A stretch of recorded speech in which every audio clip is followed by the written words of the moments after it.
This is Town Creek Falls, just outside of Monticello, Kentucky, which is in Wayne County. We're just north of the Tennessee state line.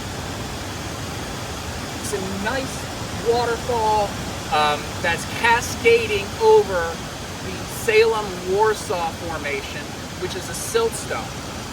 Above that, you can see in the cliff lines, you can see that Salem-Warsaw shale, which is sort of a thinly bedded siltstone shale, and then a contact, and that contact back there you can see is leaking water.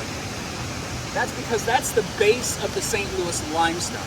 And the St. Louis limestone here is somewhere around 90 to 100 feet thick.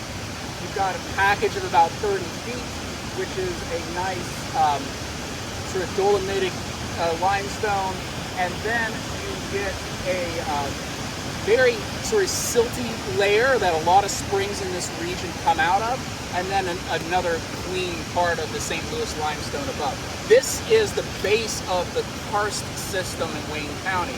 A lot of springs come out at that 30 feet above the top or above the bottom of the St. Louis limestone, and then a lot more water comes out at the base of the St. Louis limestone.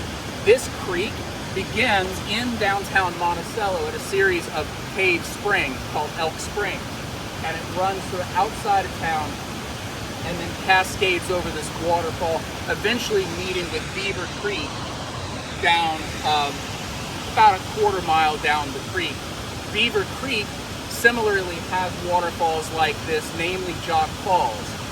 There is infrastructure nearby. You can look over there and see some pipes sticking out of the ground. There was an old grist mill here for grinding corn and flour. And above it, which you really can't see, is a dam that probably is about 100 years old, would be my guess.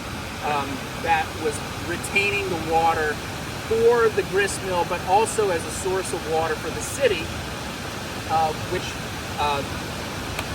was sort of founded here on the edge of the sinkhole plain next to the Cumberland Plateau. So really nice example of sort of the base or hydrologic base of the karst system, and then these waterfalls cascading over the Salem-Warsaw Formation below our good carbonate sequence.